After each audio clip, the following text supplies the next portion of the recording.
I'm Kathleen Glasgow, and I wrote the young adult book, Girl in Pieces. Hi, I'm Katie. Hi, Katie. I just want to say thank you for letting us experience this. It was really cool. I loved your book. It was really cool. It was really sad, and I love sad things. So. Thank you for reading it. Okay, so I guess, so I noticed that the beginning of your book had, Charlie was in the mental hospital, and I kind of caught some, feel like some bell jar and a girl interrupted in there. Like, it just felt reminiscent of that. How do you pull inspiration from them, or?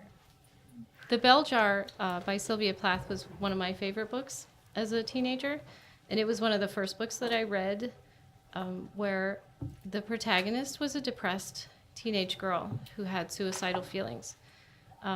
When I was growing up, there weren't a whole lot of books like that, and that book had been written like about 30 years earlier. And so I really latched on to Esther Greenwood's story because the story she was telling was like the story of my daily life. And when I was in my 20s, I read Susanna Kayson's memoir, Girl Interrupted. And that was really like a turning point for me in my writing and knowing what was possible to write about, that she was writing about her personal experiences and how her time in the hospital had been.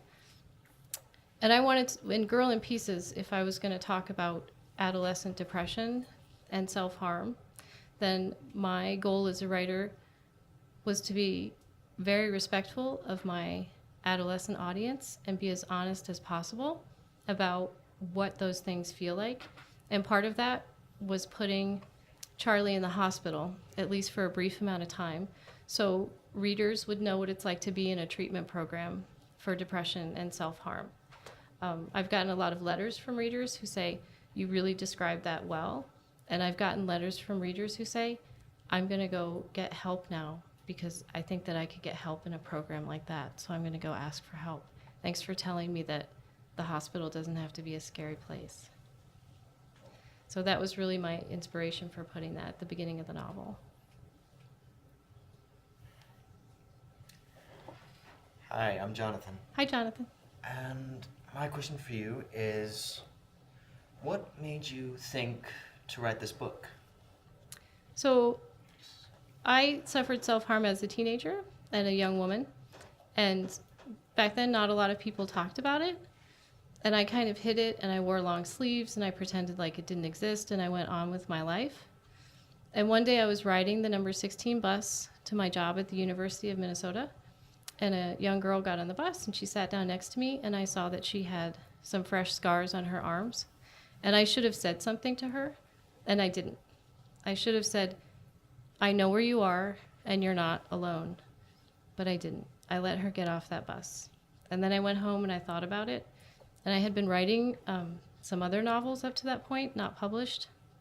And I thought, this is the story that I didn't want to tell that I'm going to tell. And I'm going to write the story as a letter to that girl on the bus. And I'm going to tell her everything that I should have told her on that bus, which is, you're not alone. Someday things will get better. You can get there. And I consider this book, she inspired the book, and I talk about her in the afterword. And so this book is really a letter to that girl. Hi, my name is TJ. Hi, My TJ. question for you is, the parts about Charlie's art and the way it helped her when they seemed pretty detailed. Do you relate to Charlie's love of art with your own love of writing?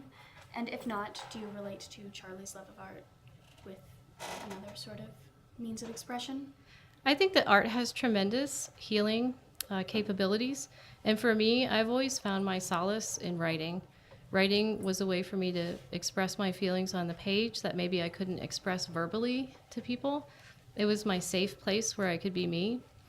I didn't want to make Charlie a writer in the book because I'm a writer, and that just seemed like I didn't want to write about writing. So I decided to make her an artist, and that she would want to draw. She uses charcoals, and she likes to draw comic books, and she likes to draw portraits of her friends. And I'm a firm believer in art as education all through kindergarten, elementary, middle school, and high school. I don't know if you've noticed, but when you're younger and you're in school, you know, you have art all the time, right? And it feels really good. And then somewhere around middle school, suddenly some instructors start saying, oh, that's really good to some students, but not all of you. And it becomes a class where you take art if somebody told you you were really good at it. You don't just take art because that's the class you have next. And suddenly art gets separated into those who excel at it and those who don't. When really, physiologically, it's a fact that when you do art, when you sit down and draw, your blood pressure lowers, your stress level lowers, you're more able to focus on problems in your life.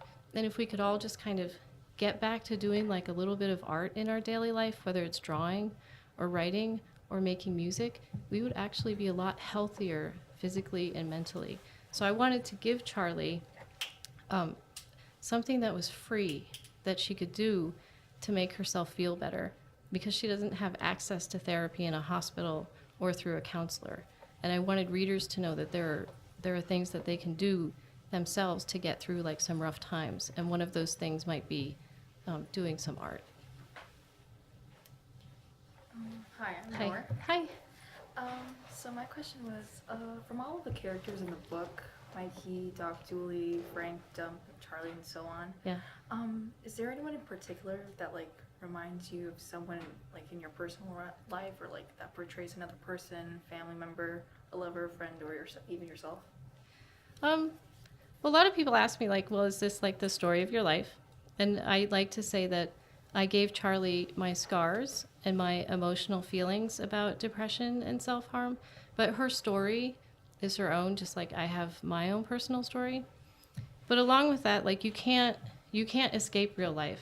Like you are going to meet people who say something, or they're just such a spectacular human being, like they have a quality that someday is going to show up in a character in a book, whether it's like something they say or something they do or how they look or their view of life. Like that's going to happen. But no one in the book is based on like anyone that was in my life. So, because you can't do that, because then it would be a memoir, and I had to keep it fiction. But that said, you guys have read the book, so you know that all the places in the book, which takes place in Tucson, are real. And so you could actually take like a walking tour of 4th Avenue, and you can figure out where True Grit is, because it's supposed to be next to the Dairy Queen on 6th. And we could go downtown and into Armory Park, and I can show you the building that I based the boarding house that Charlie lives on in. And I can show you where Riley's house is, because it was really the house of one of my friends. And I like putting real stuff like that into the book, like for the setting. I think that matters. Tucson matters. It should be in more books. It was really refreshing to actually like see places in Tucson and be like, I know what you're talking about. It's really nice, because Arizona's, everyone's like, oh, it's that state. Right. But,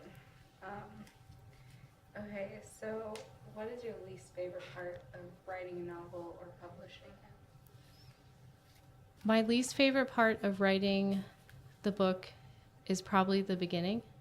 It's really hard to actually get started. Like, what should you say? What is your first line going to be? And this book went through like 14 drafts. And I remember I was so frustrated with trying to figure out how I was going to start this letter to that girl on the bus that I literally just wrote, I am beginning. I begin. And those were the first lines of that book, which at that time was titled Sink or Swim. And those parts are gone now. They're completely out of the picture. Revising a book is really hard. You might go through like multiple drafts, but it's really hard when you're deciding what to keep and what to cut, because your book changes as you change while you're writing it. Like in the beginning, Charlie actually had a twin, and she had like a very supportive family. But around like the 5th draft, my mother died, and I finally found Charlie's voice, and I realized she needed to be like utterly alone in the world if the book was going to work.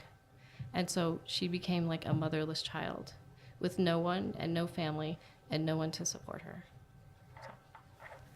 So the beginning is my least favorite part. Yeah, the beginning I definitely felt was definitely the most darkest part of the whole book, Yeah. but I still liked it. It was quite intriguing. You feel like you're there. Yeah. You know you're not, but you feel like it. And it's just kind of engrossing a little bit. Yeah, I think people like hospital stories actually. Like I mean, they're good to read because you can have so many different characters around. They're a little juicy. People like to know what's going on. It was a good way to introduce Charlie's fragmented mental state because she was on the street for so long, and the paragraphs are so short because she's so panicked all the time. And then in the book, which is told in 3 parts and not chapters, you know, it opens up as Charlie opens up to the world, like the prose opens up when you're reading it. So my second question for you is, how long did it take you to complete the book? It took me 9 years.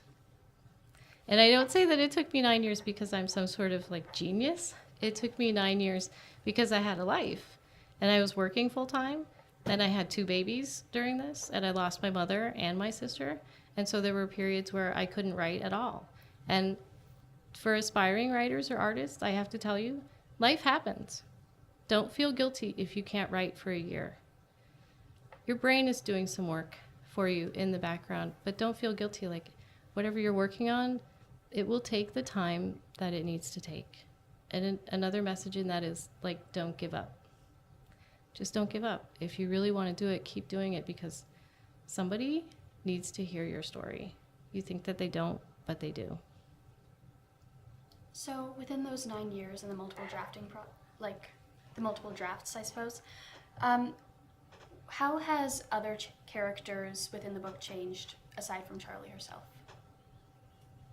Well, there wasn't a Blue for a long time. There was the character named Michelle, who was her best friend who wanted to be an actress. And Mikey originally wanted to be a stand-up comedian. And so I had a lot of comedy routines in there.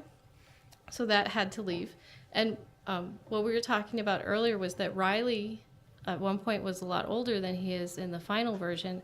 And I had all this great backstory for Riley in the Tucson music scene from the 1980s that was all real, that I had worked really hard on researching and asking my friends about.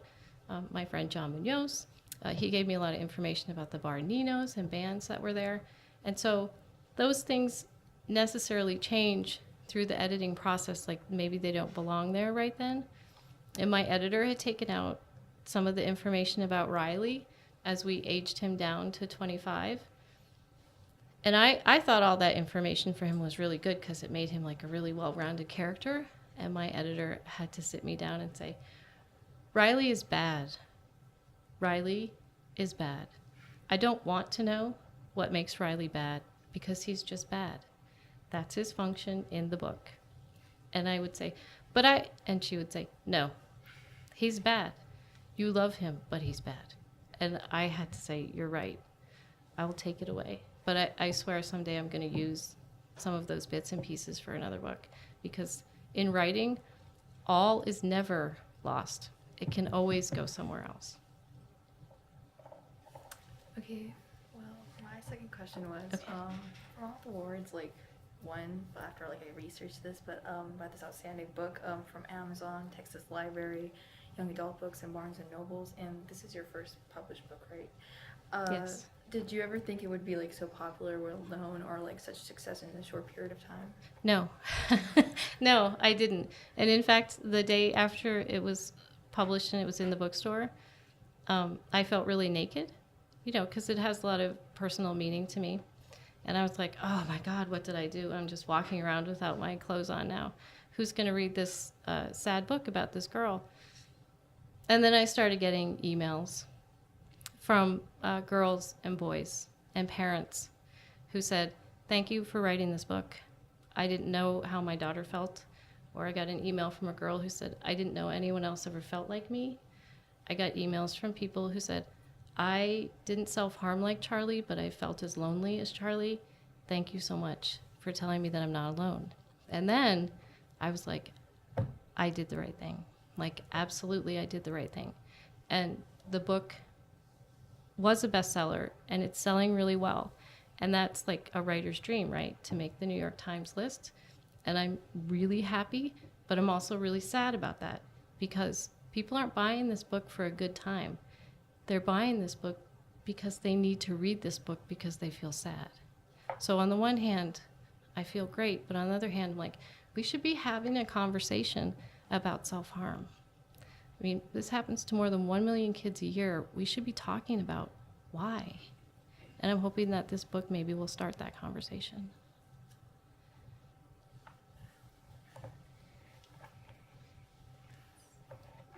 Okay. Are there more questions? Oh yeah, I had another one, but so like are there any other young adult authors that like talk about the same topics as you that you would I can't say the word like recommend to us? Yeah, I think that Jennifer Niven does a great job talking about adolescent mental health. Her book's All the Bright Places and Holding Up the Universe. I love All the Bright Places because it shows you two different sides of suicide. Violet lives, Theodore dies. Suicide is the #1 cause of death among teenagers, and I think we need to be talking about that as well, and that needs to be in books. I like Sean David Hutchinson's books. I like a great book by Laurie Elizabeth Flynn called Firsts, which is about slut shaming in high school and about how a girl needs to own her own body and make her own decisions. I like a great book called Exit, Pursued by a Bear, which is by E.K. Johnston, which is about a girl suffering from sexual assault. Another good book that I read recently was called The Weight of Zero, which is by Karen Fortunati, and it's about a girl who has bipolar disorder, which is, we don't really have a lot of books about teenagers who have bipolar disorder and what it means to live that way. And in the beginning of the book, she's really ashamed that she has this, and she has to come to realize that it's not her fault. It's just her system. It's like a chemical thing that she needs to maintain and take care of, and it's a really beautiful, nuanced book.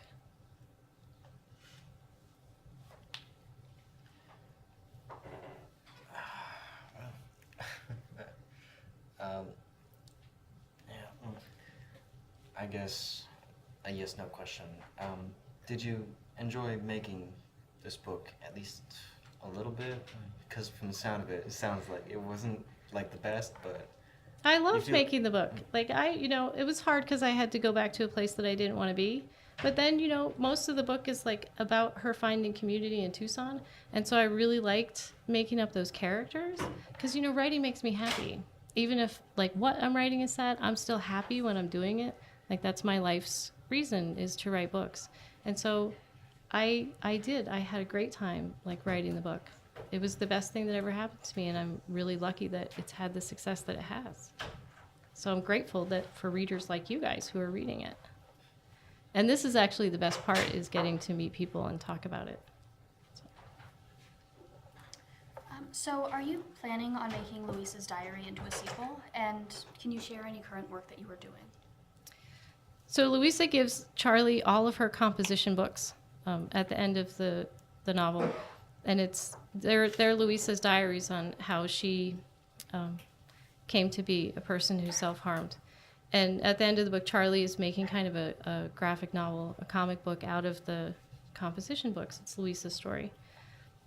And I don't have any plans to do that. I think it would be really cool to do that. I do have readers who have started making graphic novels out of what they think is in Louisa's composition books, which I think is like so fabulous.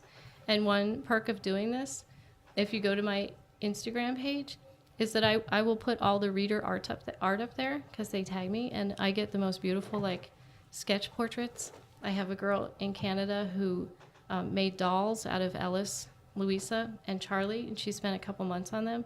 And the Charlie doll even has a little sketchbook and a tiny piece of charcoal. And like that devotion is really beautiful. Like, you guys are the best. So I don't have plans to do that, but if it happened, I think it would be great. And I do have a second book coming out in June of 2018 called Landslide, but it's not a sequel. It's another standalone with a different story.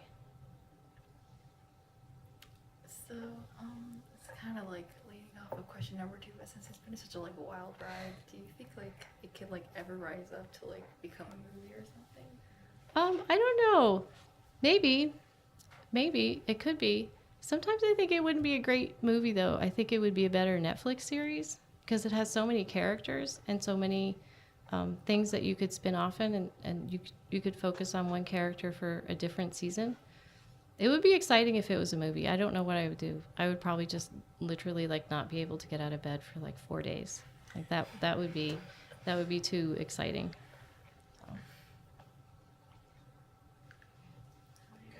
Any other questions? Well, if it somehow becomes a series or a movie, do you have any slight idea who to like to direct it, or who you would want to play as the characters? I don't know. I think that's a really interesting question.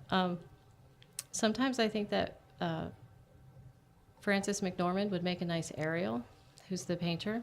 I think she might make a nice Ariel. I think that, I don't know. I don't know who would play Charlie. Sometimes I think that girl who was on Mad Men, who played Sally. Do you remember her name? What is her name? I don't remember her name, but Kiernan Shipka, right? Because Charlie is so quiet in the beginning of the book. She literally has no voice. And when you watch Mad Men, the character of Sally is always just a really still presence between this giant war between her parents. And like Kiernan Shipka was always very touching to me as Sally because she had a lot of expression in her eyes. And so I feel like whatever actress they chose to be Charlie you have to be able to be quiet for long periods of time but show people what you were thinking somehow. So maybe Kiernan Shipka. I had a reader once tell me that they wanted the girl who plays Arya Stark to be Charlie. I don't know her name in real life, but I could see that.